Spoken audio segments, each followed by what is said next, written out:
আপনারা কি জানেন, ধান কাটার সময় রাত হয়ে গেলে ক্ষেতের মাঝখানে একা থাকলে কখনো কখনো পিছন থেকে একটা শব্দ শোনা যায়, চু চু চু, যেন কেউ পিছনে হাঁটু গেড়ে বসে আস্তে আস্তে ধানের গোছা গুছিয়ে দিচ্ছে। কিন্তু পিছন ফিরলে দেখবেন কেউ নেই, শুধু একটা কালো ছায়া যেন ধানের গোছা থেকে উঠে দাঁড়িয়েছে। আর সেই ছায়ার মুখে কোনো চোখ নেই, শুধু একটা মুখ যেখানে মাথার চামড়া খসে পড়ে গেছে, আর মুখের ভেতর থেকে বেরোচ্ছে ধানের শীষ, শুকনো, কাঁটায় ভরা, আর রক্ত, রক্ত দিয়ে ভিজে থাকা ধানের শীষ। ওই যে এখনো কেউ কাটছে ধান, কিন্তু কে কাটছে? সে কি মানুষ? না, সে ওই যে ধান ক্ষেতের পিশাচ। আর আজ সে জাগবে আবার, কারণ এই গল্পের শেষে আপনিও শুনবেন সেই শব্দ, চু চু চু। আর কখনো কখনো রাতে আপনার জানালার নিচে নরম পা ফেলার শব্দ, যেন কেউ আস্তে আস্তে আপনার ঘরের দিকে এগিয়ে আসছে, হাতে ধরা একটা শুকনো ধানের গোছা, আর তার মাথায় ঝুলছে আপনার নিজের নামের তাবিজ, যেটা কেউ কোনোদিন বানায়নি। বর্ষা থেমে গেছে কয়েকদিন, আকাশ এখন নীল নীল, তবু মাঠে এখনো পানি জমে আছে, জায়গায় জায়গায় কাদার পাতলা আস্তরণ। পাখি রাখছে, কোথাও কোথাও বাঁশবনে ভুতুরে হাওয়া উঠছে, কিন্তু পুরো গ্রাম যেন একটা গভীর নিঃশ্বাস ফেলে আছে, যেন কি যেন ঘটবে, কিছু একটা আসছে। ছোট্ট গ্রাম বেলিয়াডাঙ্গা, সিলেটের পাদদেশে চা বাগানের পাশে একটা ছোট্ট ধান ক্ষেতের মাঝে বসে আছে এই গ্রাম। বাইরে থেকে দেখলে মনে হবে শান্তি, সুখ, ঘরবাড়ি, মাছ ভাত, আর রাতে পুরনো গানের তান। কিন্তু বেলিয়াডাঙ্গার মানুষ কাউকে রাত 12টার পর খেতে যেতে দেয় না, বলে ওই সময় ধান কাটা বন্ধ, যে যাবে সে ফিরবে না, বা ফিরলেও ওর ভেতরে আর আগের মানুষ থাকবে না। গল্পটা হবে রহিমের। রহিম শহর থেকে এসেছে, ঢাকায় কলেজে পড়ে। বাবা মা মারা গেছে ছোটবেলাতেই। বড় মামা বেলিয়াডাঙ্গায় থাকেন, মাঝে মাঝে ছুটিতে আসে রহিম। বছর 2 আগে এসেছিল কৃষি শিখতে, বলেছিল, মামা এবার ধান কাটার সময় থাকবো, হাতে কলমে শিখব কাজ। মামা চোখ পাকিয়ে বলেছিলেন, ছেলে, ধান কাটতে হলে শুধু হাত না, মনও চাই, আর মন যদি ভয় পায় তবে ধানের শীষ তোমার গলা ছুঁয়ে যাবে, তখন বুঝবে কি মনে করে খেতে নামলে। রহিম হেসেছিল, ভূত প্রেত? মামা, আমি টিভি দেখি, মোবাইলে গেম খেলি, আমার ভয় নাই।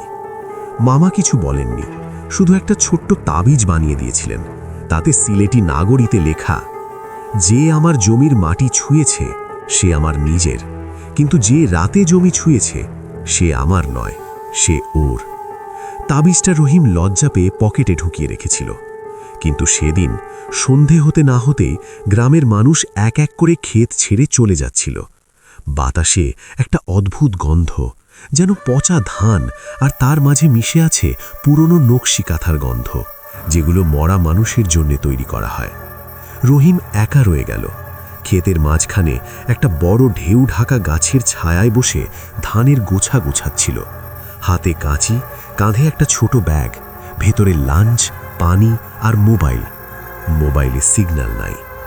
আকাশ লাল হয়ে গেছে, পাখিগুলো একসাথে উড়ে গেছে, যেন কি যেন দেখে ভয় পেয়েছে।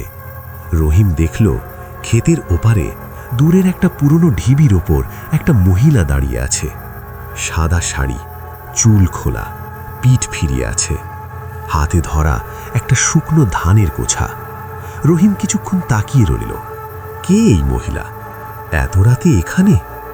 তারপর মহিলাটা হঠাৎ করে ঘুরে দাঁড়ালো, কিন্তু মুখ নেই, শুধু একটা মসৃণ মাংসহীন জায়গা, যেখানে মুখ হওয়ার কথা সেখানে কিছুই নেই, না চোখ, না নাক, না মুখ, শুধু একটা উঁচু জায়গা, আর সেখান থেকে ধীরে ধীরে উঠে আসছে লম্বা লম্বা ধানের শীষ, একটা একটা করে, যেন তার মাথার ভেতর থেকে ধানের চারা গজাচ্ছে।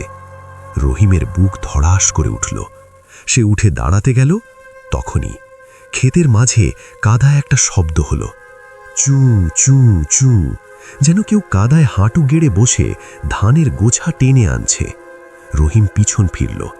সেখানে দাঁড়িয়ে আছে আর একজন, এবার একটা ছেলে, বছর 15-16, গায়ে পুরনো ধুতি, গলায় একটা কালো তাবিজের দড়ি, চোখ দুটো সাদা, যেন কর্নিয়া নেই, শুধু সাদা মাংস।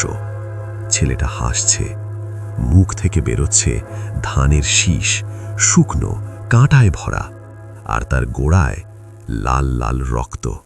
সে বলল, ভাই, আমি কাটতে পারি না, তুমি কাটো না আমার জন্যে। রহিম দৌড় দিল, কিন্তু ক্ষেতের পথ যেন লম্বা হয়ে যাচ্ছে, ধানের গোছাগুলো যেন তার পা জড়িয়ে ধরছে।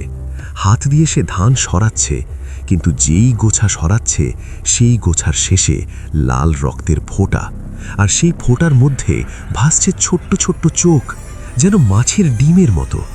সে দেখল পুরো ক্ষেতের ধানগুলো একই দিকে ঝুঁকে আছে, যেন কেউ একজনের দিকে নমস্কার করছে। সামনে একটা পুরনো কুয়ো, যার মুখ ঢাকা, কাঠের ঢাকনায় লেখা, এই জমির মালিক গোলাম হোসেন, মৃত, 1943, ধান কাটতে গিয়ে হারিয়ে গেছে। কেউ খুঁজে পায়নি, কিন্তু ক্ষেত জানে সে কোথায় আছে। রহিম থমকে দাঁড়ালো। পিছন থেকে আবার সেই শব্দ, চু চু চু, এবার কাছে, খুব কাছে। সে পিছন ফিরে দেখল মহিলাটা এখন তার 5 ফুট পিছনে।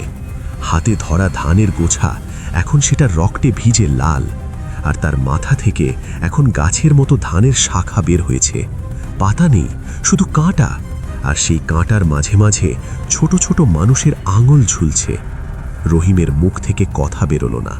তখন ছেলেটা আবার কথা বলল, ভাই, তুমি তো নতুন, তুমি জানো না এই খেতে যে ধান ফলে সেটা মাটি থেকে না, মানুষের হাড় থেকে ফলে। প্রতি বছর কেউ না কেউ হারিয়ে যায়, তার পরের বছর তার হাড়ের গুলো মাটিতে মিশে ধানের চারা গজায়, আর যে ধান ফলে সেটা খেলে মানুষ দেখতে পায় ওদেরকে। ওরা কে? ওরা ধান ক্ষেতের পিশাচ। আর আজ সে জাগবে আবার, কারণ এই গল্পের শেষে আপনিও শুনবেন সেই শব্দ, চু চু চু। আর কখনো কখনো রাতে আপনার জানালার নিচে নরম পা ফেলার শব্দ, যেন কেউ আস্তে আস্তে আপনার ঘরের দিকে এগিয়ে আসছে। হাতে ধরা একটা শুকনো ধানের গোছা, আর তার মাথায় ঝুলছে আপনার নিজের নামের তাবিজ, যেটা কেউ কোনোদিন বানায়নি। জাগলে নিয়ে গেভাস থানমের আড্ডে দিল্লিনেন দিয়ে লাপনাপুনকে পুছিয়া আথুরিদ সেকুর ভাগাদ উৎসাহ, কিন্তু আথুরিদ চুথান্না থেও পুনকেন খাসে পন্টকা অনকুন মাতি আথুরিদ। রহিম থমকে দাঁড়ালো। পিছন থেকে আবার সেই শব্দ, চু চু চু। এবার ঘিরে ধরেছে। ক্ষেতের চারদিক থেকে তারা আসছে, মহিলা, ছেলে, আরো অনেক, পুরুষ, মহিলা, শিশু।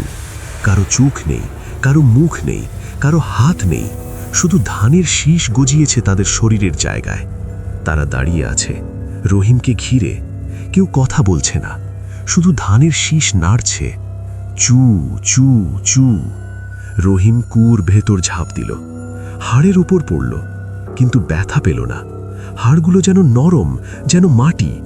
তারপর আলো এলো। নিচে একটা গুহা, প্রায় গোলাকার, দেওয়ালে নকশিকাথার মতো ছবি, কিন্তু সেগুলো রং দিয়ে নয়, রক্ত আর মাটি দিয়ে আঁকা। ছবিতে দেখা যাচ্ছে 1943 সাল, দুর্ভিক্ষ, মানুষ মরছে। এক মহিলা গর্ভবতী খেটে এসে বসে আছে, পেট ফেটে গেছে, ভিতর থেকে বেরোচ্ছে না শিশু, বেরোচ্ছে ধানের গাছ। গর্ভের মাঝে একটা পুরনো তাবিজ, ভেতরে লেখা, জমি চায় রক্ত, জমি চায় মাংস, জমি চায় হাড়, কিন্তু সবচেয়ে বেশি চায় জীবন্ত আত্মা। মহিলাটা মারা গেলে তার লাশ খেতে পুঁতে দেওয়া হয়। পরের বছর প্রথম ধান ফলে, সেই ধানের গোছায় মানুষের চুল জড়ানো। যে ধান কাটে সে দেখতে পায় মহিলাকে, যে ধান খায় সে স্বপ্নে শোনে তার কান্না, আর যে রাতে খেতে থাকে সে হয়ে যায় ওদের মধ্যে একজন।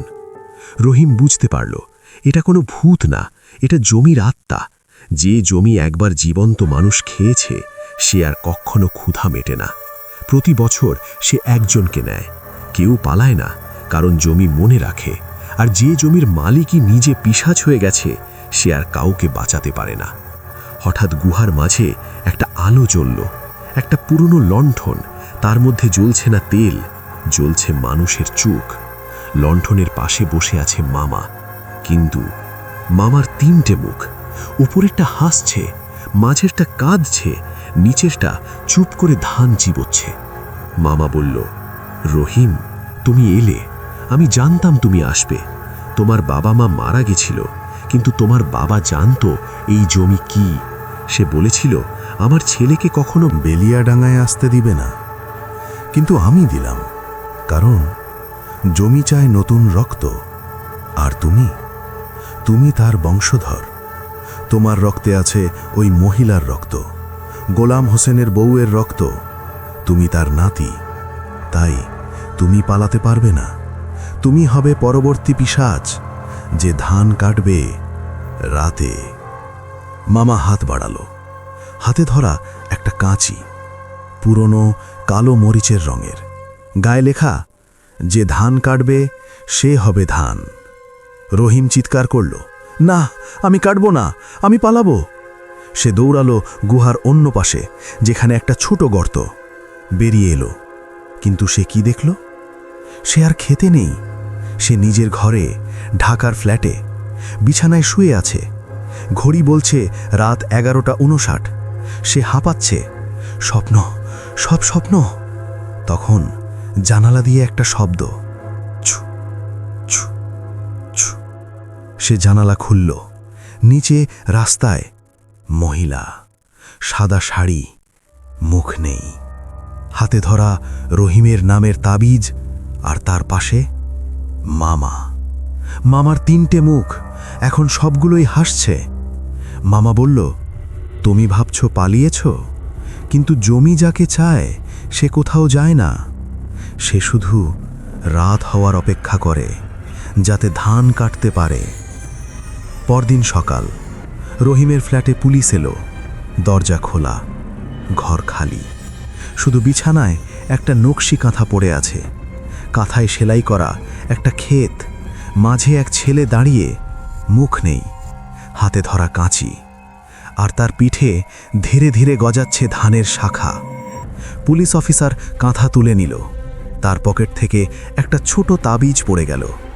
ভেতরে লেখা, আমি রহিম, আমি ধান কাটতে গিয়েছিলাম। রাত হয়ে গেল। আমি দেখলাম ক্ষেতের মাঝে আমি নিজেই দাঁড়িয়ে। আমার মুখ নেই, আমি হাসছি না, আমি কাঁদছি না, আমি শুধু কাটছি ধান। আর কাটব যতদিন না জমি ক্ষুধা মেটায়। কয়েক মাস পর বেলিয়াডাঙ্গার ক্ষেতে নতুন ধান ফলেছে। গ্রামের মানুষ দেখে ক্ষেতের মাঝে এক যুবক দাঁড়িয়ে আছে, পরনে পুরনো জিন্স, টি-শার্ট, মুখ ঢাকা ধানের শীষ দিয়ে বোনা মুখোশ, হাতে কাঁচি। সে ধীরে ধীরে ধান কাটছে। প্রতি গোছা কাটার পর সে গোছাটা নিজের বুকের ভেতর ঢুকিয়ে দেয়। কেউ কিছু বলে না, কেউ কাছে যায় না। শুধু রাতে যখন চাঁদ ওঠে, ক্ষেতের মাঝে একটা শব্দ শোনা যায়, ছু ছু ছু। আর সেই শব্দর পর কেউ না কেউ হারিয়ে যায়, কারণ ধান ক্ষেতের পিশাচ কখনো মারা যায় না। সে শুধু বদলায় রূপ। আর যে জমি একবার মানুষ খেয়েছে সে আর কখনো ক্ষুধা মেটে না। আপনি কি কখনো ভেবে দেখেছেন আপনি যে ভাত খাচ্ছেন সেটা কোন ক্ষেতের, কোন মাটির? আর সেই মাটিতে কতজন হারিয়ে গেছে, কতজন এখনো কাটছে রাতে, আপনার পাশের ঘরে, আপনার বিছানার নিচে, আপনার স্বপ্নের কোণায়। যে শব্দ শুনতে পাচ্ছেন, ছু ছু ছু, সেটা কি বাতাস? না, সেটা কি কেউ আপনার জন্য ধান গুছিয়ে দিচ্ছে, আপনার নামের তাবিজ হাতে নিয়ে, আর বলছে, ভাই, আমি কাটতে পারি না, তুমি কাটো না আমার জন্যে। যদি আপনি এখনো পর্যন্ত এই গল্প শুনে থাকেন, তবে জানবেন, ওই যে আপনার পিছনে কেউ দাঁড়িয়ে আছে এবং সে হাতে ধরেছে একটা শুকনো ধানের গোছা। আপনার নামের তাবিজ ঝুলছে তার গলায়, আর সে বলছে, ছু ছু ছু। রাত হয়ে গেছে, এবার তোমার পালা।